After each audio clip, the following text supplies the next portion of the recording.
যে কোনো ফলের গাছ থেকে শুরু করে বিভিন্ন প্রকার ফুলের গাছ কিংবা সবজির গাছগুলিতে এই বায়োভিটা এক্স ব্যবহার করে প্রচুর পরিমাণে ফুল থেকে শুরু করে ফল পাওয়া সম্ভব।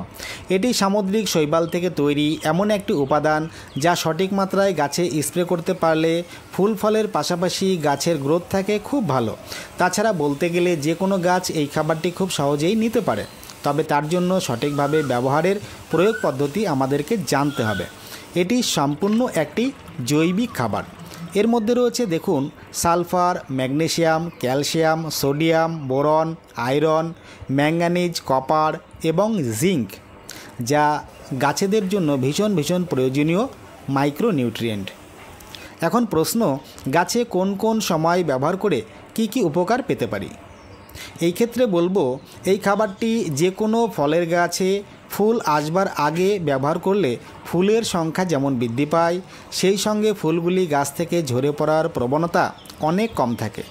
তবে ফুল আসার পর যদি ব্যবহার করতে চান তাহলে বলবো ফুলগুলি প্রস্ফুটিত হবার আগেই গাছে স্প্রে করতে হবে, তাহলে অনেক বেশি উপকার পাওয়া যাবে। এছাড়া যে সমস্ত গাছ শুধুমাত্র ফুল দিয়ে থাকে সেই সমস্ত গাছেও এই খাবারটি স্প্রে করে আমরা খুব সহজেই অধিক পরিমাণে ফুল পেতে পারি। এখন প্রশ্ন, ফুল থেকে গুটি ফল সেট হবার পর আমরা কি এই খাবারটি ব্যবহার করতে পারি? এই ক্ষেত্রে বলবো অবশ্যই পারেন, তবে গুটি ফলগুলি মটর দানা সাইজ আকার হবার পর ব্যবহার করতে হবে, তাহলে গাছ থেকে এই সমস্ত গুটি ফল ঝরে পড়ার প্রবণতা অনেক কমে যাবে। বিষয়টি খেয়াল রাখবেন। এবারের প্রশ্ন, আমরা কতটা পরিমাণে ব্যবহার করব? এই ক্ষেত্রে বলবো, এই বায়োভিটা এক্স 1 লিটার জলে 1 থেকে 2 ml পর্যন্ত ব্যবহার করতে পারেন। তবে গাছ যদি ছোট হয় তাহলে 1 লিটার জলে 1 ml ব্যবহার করবেন, আর বড় আকারের গাছ হলে বা 2 থেকে 3 বছরের বেশি বয়সের গাছ হলে 2 ml ব্যবহার করতে পারেন। এখন প্রশ্ন, কোন সময়ে ব্যবহার করলে সবথেকে বেশি গাছের উপকারে আসবে? এই ক্ষেত্রে বলবো, সকালে ব্যবহার করতে চাইলে সূর্য ওঠার আগেই গাছে স্প্রে করতে হবে, আর তা না হলে পরন্ত বেলায় গাছে স্প্রে করতে পারলে সবথেকে বেশি উপকার পাওয়া যাবে। এবারের প্রশ্ন, এই বায়োভিটা এক্স আমরা কি অন্য কোনো উপাদানের সঙ্গে মিশিয়ে গাছে স্প্রে করতে পারি? অবশ্যই পারেন। আমরা এই বায়োভিটা এক্স গাছে যে কোনো প্রকার সিস্টেমেটিক বা কন্টাক্ট ফাঙ্গিসাইড ব্যবহারের সময় সেই উপাদানের সঙ্গে 1 থেকে 2 ml মিশিয়ে গাছে স্প্রে করতে পারি।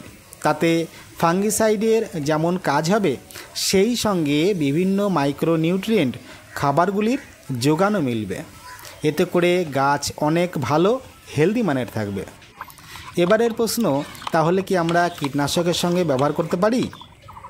হ্যাঁ, অবশ্যই পারেন। ঠিক একই রকমভাবে যে কোনো কীটনাশক গাছে স্প্রে করবার সময় 1 থেকে 2 ml ভালো করে মিশিয়ে নিয়ে স্প্রে করতে পারেন। তাতে যে কোনো কীটপতঙ্গ দমন করার পাশাপাশি গাছের অপরিহার্য খাদ্য উপাদানগুলির চাহিদা পূরণ করা খুব সহজেই সম্ভব হবে। এতে গাছের কোনো ক্ষতি হবে না, বরং অনেক বেশি উপকারে আসবে। এবারের প্রশ্ন, যে সমস্ত গাছে ফুল বা কোনো প্রকার ফল থাকবে না, তখন এই বায়োভিটা এক্স ব্যবহার করে কী ধরনের উপকার পেতে পারি? এই ক্ষেত্রে বলবো, গাছের ফুল বা ফল শেষ হবার পর অনেক সময় হার্ড প্রুনিং বা সফট প্রুনিং করে দিতে হয়। এই প্রুনিং করবার 15 দিন আগে যদি আমরা এই বায়োভিটা এক্স ব্যবহার করতে পারি, তাহলে সেই সমস্ত গাছে প্রুনিং করবার পর নতুন ব্রাঞ্চ আসবার প্রবণতা অনেক গুণ বৃদ্ধি পায় এবং গাছে আসা নতুন ব্রাঞ্চগুলি অনেক হেলদি মানের হয়। দেখুন, এই খাবারটি গাছকে শুধু হেলদি করে তাই নয়, বরঞ্চ রোগ প্রতিরোধ ক্ষমতা অনেক বাড়িয়ে তোলে, যার কারণেই গাছ তরতরিয়ে বাড়তে থাকে এবং প্রচুর পরিমাণে ফুল ফল এনে দেয়। তবে আপনাদের বলে রাখি, এই বায়োভিটা এক্স ব্যবহারের আগে অবশ্যই বোতলটিকে ভালো করে ঝাঁকিয়ে নেবেন, আর কখনোই অতিরিক্ত তাপমাত্রার মধ্যে সূর্যের আলো পড়বে এমন কোনো জায়গায় এই বোতলটি রাখবেন না।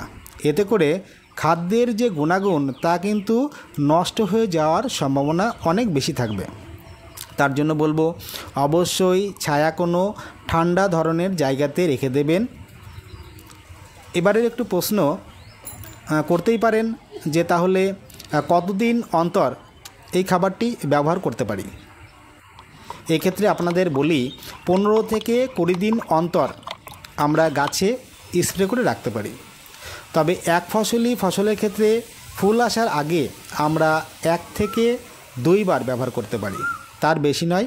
বিষয়টি খেয়াল রাখবেন। আশা করি সমস্ত বিষয়ে আপনাদেরকে বোঝাতে পেরেছি। যাই হোক, তাহলে আপনারা আপনাদের বাগানে এইভাবে বায়োভিটা এক্স ব্যবহার করে ফুল ফলে ভরিয়ে তুলুন এবং প্রতিটি গাছকে সতেজ তরতাজা করে তুলুন। সবার শেষে বলি, এই রকম বিভিন্ন টিপসমূলক ভিডিও পেতে বিপ্রো গার্ডেন ইউটিউব চ্যানেলটিকে সাবস্ক্রাইব করে সঙ্গে থাকুন। আর যদি ভালো লেগে থাকে তাহলে একটি লাইক দিয়ে বন্ধুদের দেখার সুযোগ তো অবশ্যই করে দেবেন। আর যদি কোনো প্রশ্ন থেকে থাকে কমেন্ট বক্সে লিখে জানাবেন। তাহলে পরের ভিডিওতে আবার দেখা হচ্ছে। সকলে ভালো থাকবেন, সুস্থ থাকবেন। নমস্কার।